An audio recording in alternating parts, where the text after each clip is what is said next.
Hello, everyone, and welcome to PDA Group's Expert Talk Sales. I'm here with Jacek Chmielecki.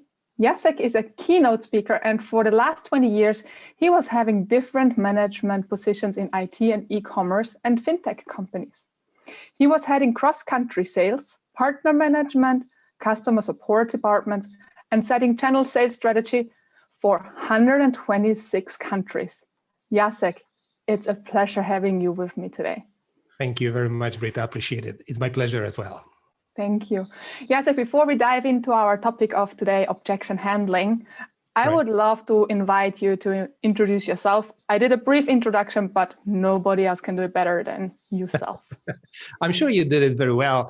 So actually, there are three different areas of my expertise in which I am diving into. So the first one is about the sales and sales presentation. So that's the first one. The second one is about the customer experience and customer contact center. So that's what I'm focusing on. And the third one is about helping people to find a job and working with outplacement for the different positions. So those are three areas. And we are talking about the sales to that. And there is one umbrella actually, which is we need to bring the value. In any of those three situations, we need to bring the value for the clients. Mm-hmm. Exactly. Cool. Thank you for your brief introduction, Jacek. Before we really dive in one of our last meetings, you mentioned a beautiful quote. Life is like a box of chocolates. You never know what you're gonna get out of the movie. Who knows it? Audience? Maybe somebody knows it? I'm sure that everyone does.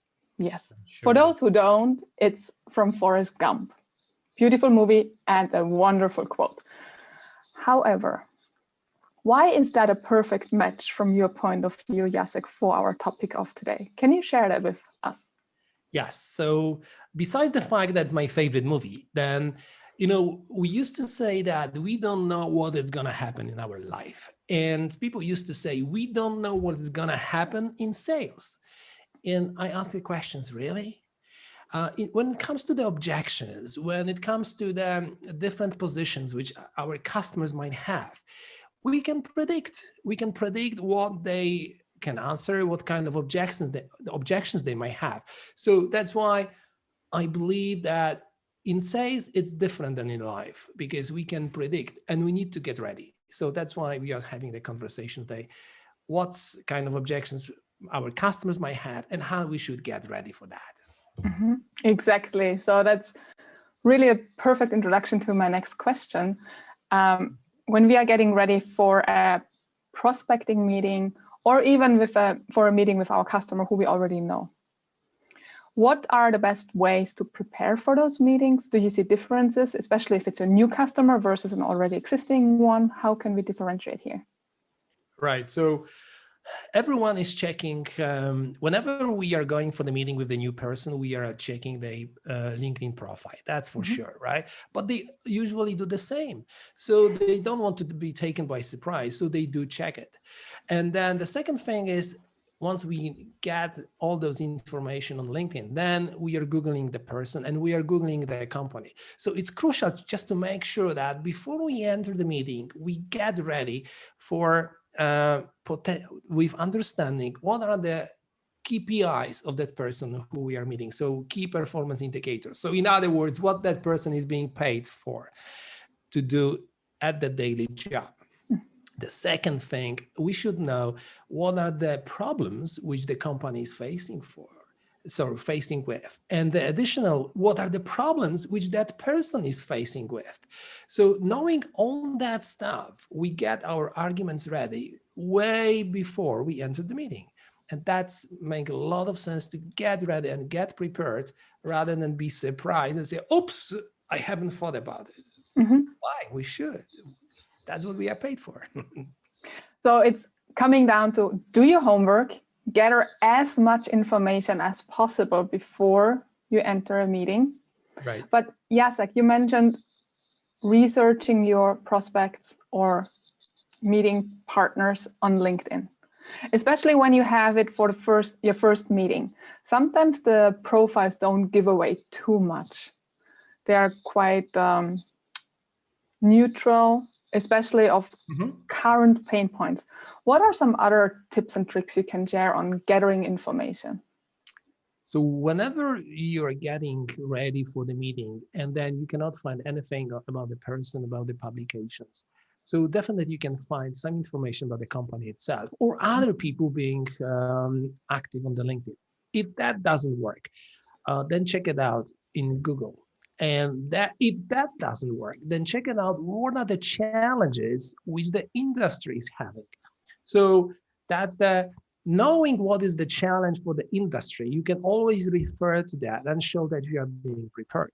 And then you can also do the research within the company you are working at, because it's very seldom happen that suddenly you're entering the meeting with the clients, with the industry for the first time, who never been discussed by any other person from your company with this kind of type of company on industry. So it makes a lot of sense to check it out with your colleague, what they think, and definitely don't get completely unprepared, because that's then you will rely on luck, like you know, like a lottery. I wouldn't recommend that one.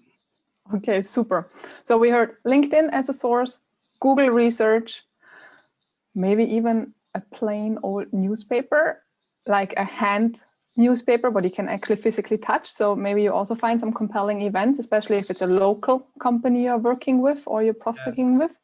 Yeah, I would also say that you can Google the reports, and then you can ask, you can check it out different reports about the industry challenges. And then that's very quick. So it has never happened to me that I couldn't find any information about the challenges in the industry. And then you can refer to that and check it out if your assumption was right or wrong.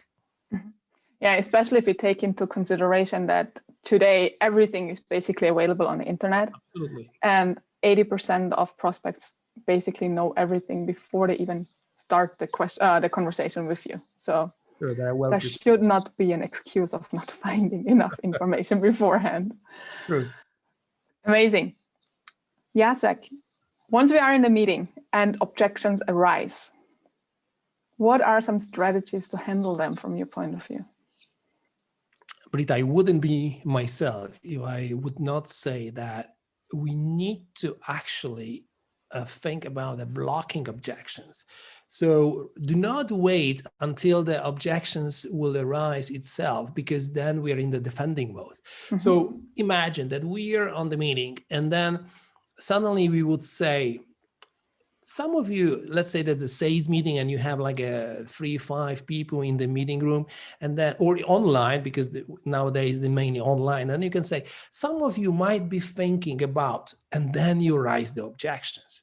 So in that case, it's being, this technique is being called blocking objections. So in that case, when you raise the objections yourself, you just give the feeling for the other person, like you would be reading his or her mind. And then you will be giving the feelings that, okay, he understands our challenges, he understands our business. So that's a positive sign.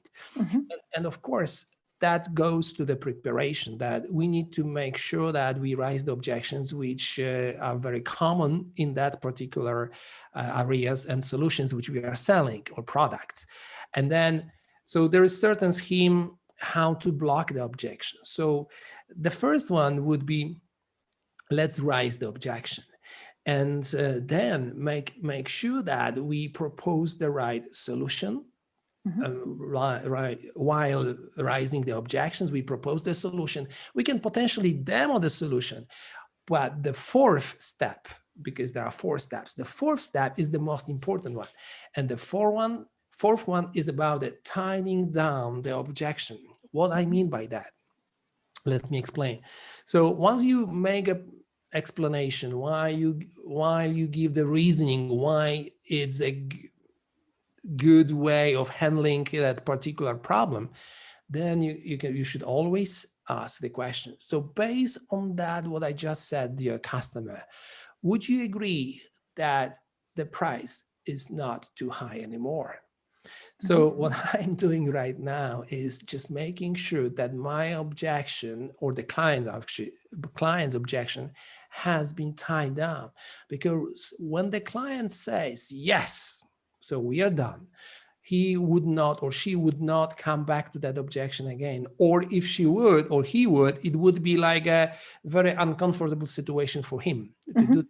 So once we get the acknowledgement, yes, I got the answer on this, then we can move on. If we don't do that, the fact that we say that doesn't mean anything yet.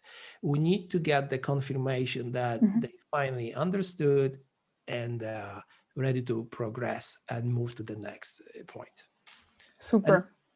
Super. That I would start from, and then we go to the handling objections. Okay, awesome. So we heard blocking the objections. How do we handle them if they still arise or if we are not able to manage the blocking as the way we dream about? Yes. So first of all, we need to block only those objections which we believe are the most common. But then we do not block all of them. So suddenly the objections might arise which we haven't blocked. Now, I'm using the scheme, and I would suggest that you will have a certain scheme of actions, because it's much easier to follow in your head during the conversation, because in the conversation you're a little bit nervous. I mean, you're listening, you're thinking, how to react, what to do. So definitely get prepared before. And maybe before I say what to do, maybe I say what not to do. Wonderful. I would love to hear that. What we shouldn't say. Many often the salesperson is saying, yeah, I understand that, but, and then goes with the explanations. I wouldn't recommend this one, because but is the word which is cutting off everything which was said before. So actually in the customer's head, they hear only one comment: I do not agree. And that's a fundamental mistake, because we should agree with the clients. Whatever they say, we should agree with them at first point. So that's the first point. When we hear the objections, we should agree with the client. And then we can say, I understand what you're saying. Or we can say, yes, many customers has the similar view like you do before. And then we say, before we answer or whatever we show. So the first step is definitely agree with the client, because nothing is building more trust than we agree. Even if you fundamentally believe that the client is wrong, then you don't have to say, yes, you're right, because then it will be something against yourself. But when you say, yes, I understand what you're saying, many clients are having the same thoughts at the very beginning, that it's still okay, that's a phrase which you can relate to yourself. So you're very authentic in the conversation. So that's the first step. The second step, ask the question. And there are many books about asking the questions, and I'm sure that you did ask a lot of questions during the conversation before. But in that moment of time, ask the question, what exactly the customer is having in mind. What exactly is he thinking? Why is he, do not ask why he has these objections, but what is leading him to that fault again would not be good. But ask him some follow-up questions, getting more information, what is the behind the objections. Because one thing which we need to remember is it's very seldom happen that if the client will tell us, okay, it's too expensive. So it's very seldom happen that it's really above the budget which he or she has. Usually there is something behind. And we need to find what this something behind is. And something behind usually is a fear of making a decision, fear of responsibility, fear of my own career. So in B2B, you have two different types of fears. One, am I making the right decision for the company? Or the second one, am I making the right decision for myself? So no one will, dig dive and say, you did something wrong for the company. So we need to address what kind of fear is that. So we ask the additional questions. Based on that, we can determine what the solution might be. And then we propose the solution, we make a demo. And again, we tie down the objections, which is the fifth point. Wonderful. So if we summarize that maybe in a nutshell, and you please add in key points if I miss anything here, is first we signal we understand, we hear you, customer, to build the first level of trust. I am with you. Thank you. Then we ask clarification questions. Yes. Really let the customer explain, use the power of silence as the seller to let this customer speak and voice their concerns. We have 2 years and 1 month. Let's use it in that order. Wonderful, wonderful. We never ask why. We avoid the question why. Yes. And yes. Let me explain maybe why we avoid that question. Why you think it's too expensive? Because if we ask the questions, why do you believe it's so expensive? Many salespeople are asking that question. Then we are redirecting his or her mind into the explanations and justification why we are so expensive. And then once something is being said out loud, it became a statement. And it's very difficult to turn it around and throw that away, especially when we have another people in the meeting room, because in that moment of time, Jesus Christ, no one would like to say, I'm sorry, I was mistaken, right? Now it's very, very cheap, right? Absolutely. Only agree on that one. And then once we have done all those things so far, we validate and isolate the objection of our customer and start the reframing process. Reframe their point of view and direct them and enablement to go down the road with us. Yes, and finally we tie down the objections, which means we make sure that we fully answer his or her concern in that particular subject. Wonderful. Jacek, I already mentioned the word enable the buyer. If we turn it around into sales enablement, how can sales enablement support our sellers to be super duper well prepared for that specific moment when the objection arises, or be prepared to be blocking the objection? Britt, I think it would be good if you will give the definition about the sales enablement. I will give mine, but just for the common understanding of everyone. So what would be the definition of sales enablement, which you have in mind? From my point of view, sales enablement is empowering the whole customer-facing team to enhance their productivity and efficiency and their collaboration cross-functional. So everything is driven in a customer-first mindset and all activities go towards a customer. Okay, very comprehensive definition.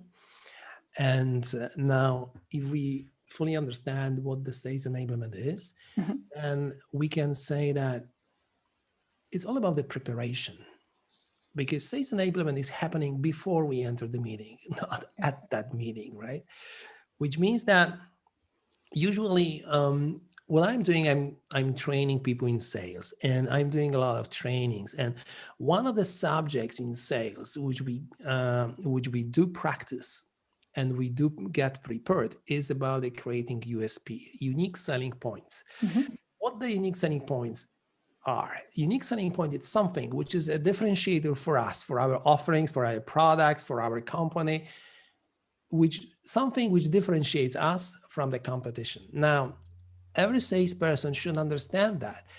That's a theory. The practice very seldom happens that the people are able, the salespeople are able to phrase unique selling points. They are able to list them, and that's almost never happen. Use them in the right moment of time, the right ones, right? And what is even more difficult is to use the leading questions to lead the client toward the potential answer, which leads to the unique selling point, which I have prepared as a salesperson. Mm-hmm. But if we take all this, what you just said, what are some ways sellers can really train, prepare, practice, rehearse those situations? Do you have some examples out of your super long experience, how you trained your team to get good on those things? Right. So, guys, I would recommend you to do the workshops in which you are working on first of all, on the customer's problems. What kind of problems are you able to solve? Or maybe you can start even one step earlier, asking yourself, what kind of problems the clients might have, and then ask yourself how many and which one of those problems you are able to solve as a company or as a salesperson.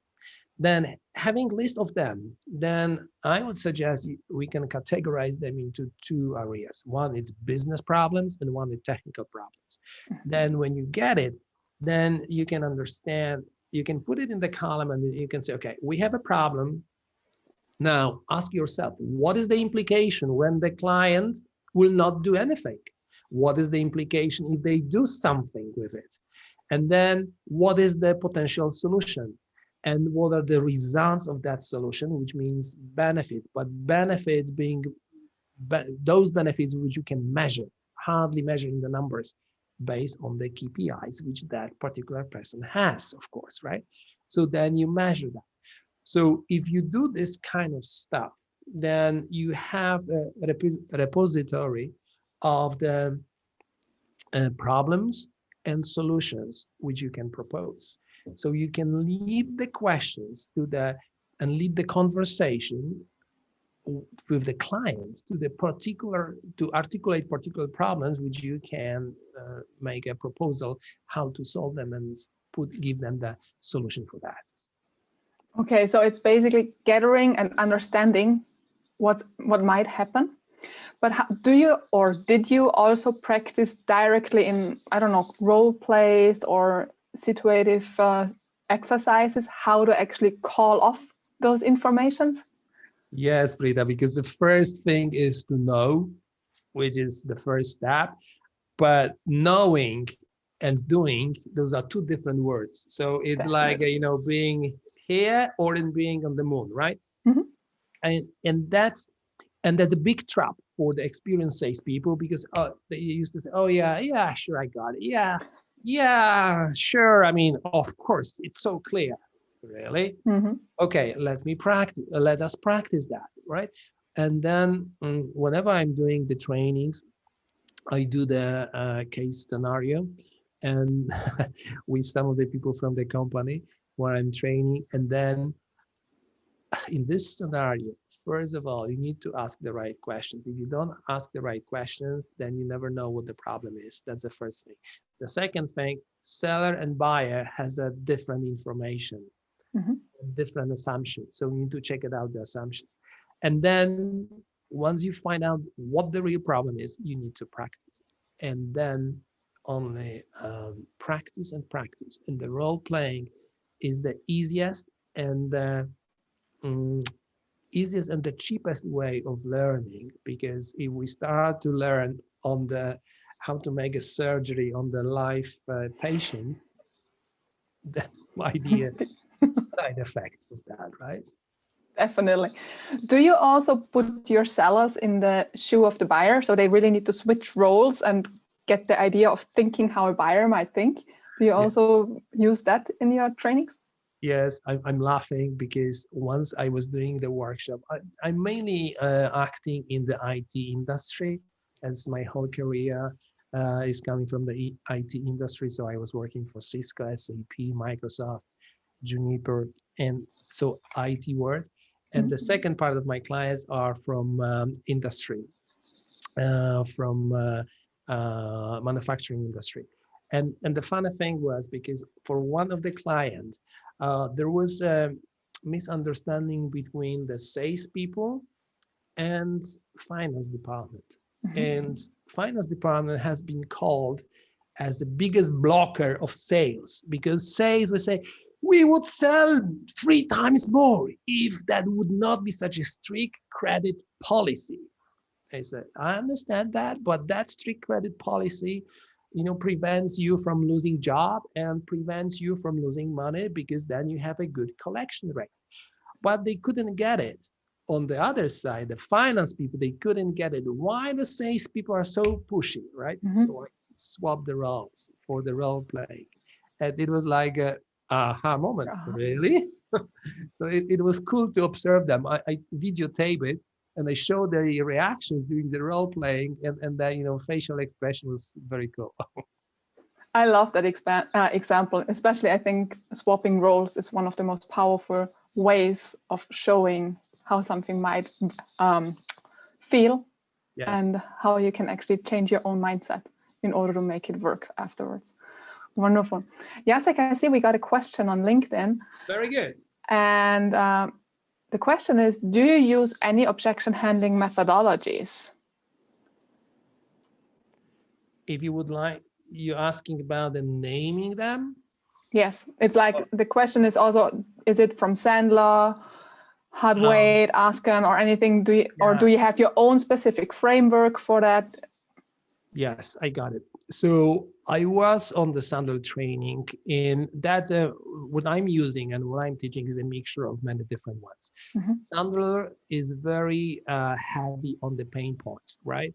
Which I fully understand, because people are more willing to avoid pain than get the certain desire solution. So Sandler is focusing on the pain points, and that makes a lot of sense, because that is focusing on what can that means negatively. So that's why I said, what are the implications of doing and not doing? And that is relating to meta programs, which we as a people are asking. So I'm sure that many of our people who are listening are familiar with NLP, so neuro-linguistic programming, and then you can understand the meta programs which we are acting as a people within a certain frame. So we have a people who are being motivated to achieve something, or there are people who are being motivated to get away from something, right? So getting away is meaning getting away from the pain. Achieving something is having a vision to get something. And then the study in US has been conducted, which shows then the potential benefit has to be 2.5 bigger than the loss. That says that whenever I'm in the sales situation, I'm doing the following. In one sentence, I'm showing the pain and a gain. And then I am looking how the person resonates. I'm looking at the face. And then that's why it's so important that nowadays, when we have the video meetings, we have the camera switch on. So having said that, always ask the camera switch on, to get the camera switch on. And then you see what is resonating. And then go one or another path. Right? There is, I do not want to qualify. I mean, I don't want to judge which one is better, because that it's different depending on the different people. Great. Thank you for those insights. Jacek, I really want to be cautious of time. If we think about 3 tips you want to give our audience as a key takeaway, what would those 3 be of today's talk? Yes. So, by the way, we can summarize, but you can think about the questions, and if you have more. But then, if I would summarize, the first thing: get ready. Get ready, and it's not a simple thing, because it is time-consuming. It might be being perceived, oh yeah, okay, how much I need to practice before I get really ready for the sales situation. That's the first thing. The second thing, when it comes to sales enablement, just make sure that you list all the sales objections which your customer might have. do the repository of the objections and the solutions which you would like to give. Put the repository of the questions which you would like to ask. I never enter the sales meeting if I do not have the questions which I would like to ask, because you have a certain number of the sales questions which you can ask. And if you don't do that according to the scheme or having in mind particular approach, then you're just shooting like bullets in the air, but no catch. So make sure what kind of questions you would like to ask, which will help you to form the solution. And the next suggestion, if I can make, just be yourself, because people are buying from people, and it doesn't really matter. It completely doesn't matter. Is it B2B or B2C? In B2B, people are also making a decision based on the certain emotions, based on trust, and then justify it. That's choice. And it is important. Then you build the trust, and then you understand that person. And Britta, the last point, the sales process is never ending on signing the contract. And we have the tendency to forget about it, right? Because once we sign it, we are done, next client, and we go ahead. Now, the cost of acquiring a client is huge. Now, the cost of upselling, cross-selling is minimal. And that's the one thing. But the second thing is that happy client will tell 10 others, the happy clients will say one, how happy they are with us. Unhappy clients will tell 10. So thank you for bringing that up. I think that's one of the most important things, what we should always keep in mind. Don't close the deal and step away from your customer. Keep on working on the relationship, as you just said. Maybe I can just briefly summarize again for the audience. Sure. Homework, get ready for the meeting, build your library on information. Don't step away once the deal is done, and be yourself, be authentic, engage with the people on the other end of the camera, and just build the relationship to keep it working. True. Thank you. Jacek, what did I miss to ask you today? Oh, I think that we can talk for ages about that, and I'm very excited. Whenever it comes to sales, I'm very excited, and I think that one of the aspects which usually people are forgetting, that one of them is about making the segmentations right. So what I want to say by that, not every prospect have to be our client or has to be our client. So what that means is that I would encourage everyone to have a sales process. And I'm sure, in every American company, that's obvious, right? Sometimes it's better, sometimes it's worse, but there is. But not always, not every company has a sales process. And the sales process should be well defined into sales stages. And those sales stages should be well understood by the whole team. That's a pre-sales, sales, management, up to the C-suite level. And once we fully understand that, then we need to make a forecast. And I remember when I was in one of the American companies, when I was working there, and I was working there 9 years.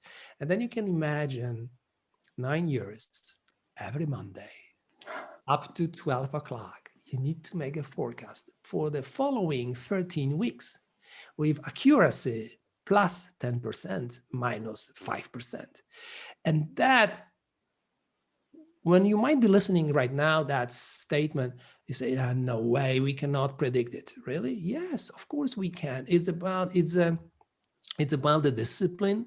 It's about the company culture. It's about understanding your pipeline. It's about understanding your sales process. It's about understanding your clients. And of course, it might happen, and sometimes it goes over, or it's some deals will slip. Of course, that happens. But then you have the projects and you have a run rate. And then you need to look at, to forecast both of them separately, just to make sure that we fully understand what's going to happen. And in order to predict how much business is going to come, we need to have a sales process and the forecasting process and the pipeline. We need to understand the conversion ratios. And then when you look at the pipeline, which is like that, then conversion ratio from stage 1 to 2, from 2 to 3, and so on. So finally, you know what is the conversion ratio between those prospects which are entering your pipeline and finally those which you are invoicing, right? Yes. And then when you understand that conversion ratio, the magic happens, because way before knowing this, how long the sales cycle is, knowing that you will know way up front if you're going to meet or miss the target, the plan which you have.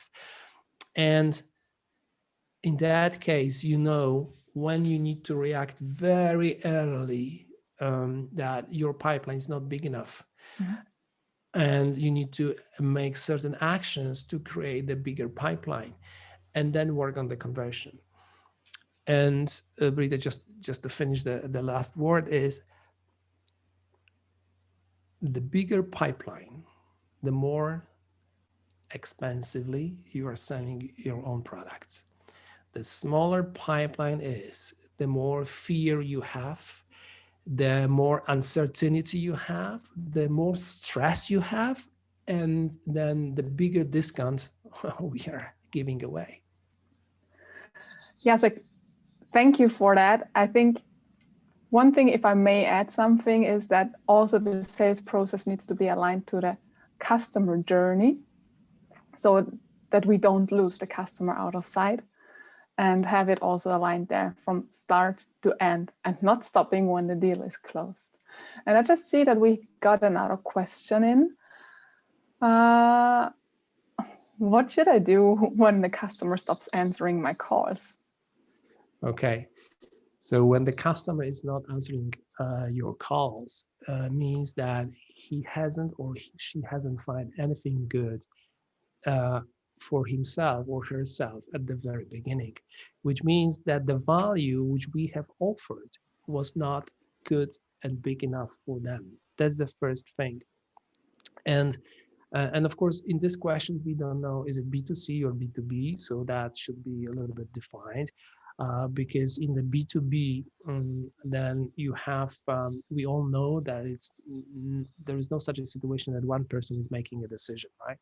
So on the another course, which I'm having, like how to become the trusted advisor, one of the subjects which we are covering there, we are doing the customer map. Mm-hmm. What that means is that I don't want to put all eggs into one basket, which that means is that if one person from the client side is stop answering my calls, I have another route to the clients, and that's something which I would like to encourage you. And I don't know who is asking that question, so I cannot call you by name, but just to let you know, I think that whenever you are working on the arguments, think about the segmenting client itself within the client company. What that means is that you would speak completely different to the C-suite level, to the management, to the president, to management of the board. You will speak completely different to the users of whatever you are selling, is it the system, whatever it is, and then you would speak differently for the financial people in the company, and you would speak differently for the technical people who are making a technical decisions. Now, the reason why I'm saying let's do the mapping of the client is because in that case, you are sending the different communication elements of the same product which you are selling, but using completely different arguments to the different people. And I'm sorry, I'm answering long on the short question, but just to finalize, for example, to the economical buyer, I would use the EBIT as an argument, ROI, TCO. Those would be the arguments which I would be using. TCO, total cost of ownership. ROI, return on investment. While, for example, with a technical person, if I assume that I'm selling, for example, the computer system or whatever, something like that, I will speak about the benefits for him, which he could or she could pass to her team from the purely technical point of view. But also, I would say easy to use, I would say efficiency, and I will use those arguments which that person might have a concern with. Great. Jacek, thank you for this little excursion, which I think was really valuable also because it answered the question. And yeah, we got some more insights from your side. It was wonderful having you with me today, Jacek. Thank you so much for sharing your experiences, your tips and tricks with our audience. And yeah, we are already a little over time today, but I think it was well worth it. And thank you again for your time. Thank you. Brita, it's all pleasure mine, and thank you very much for the invitation. I do appreciate that. PDA Group is famous from the Sales Enablement, and Sales Enablement is something which you can talk ages about, right? Thank you. Wonderful. All right. Thanks, everyone.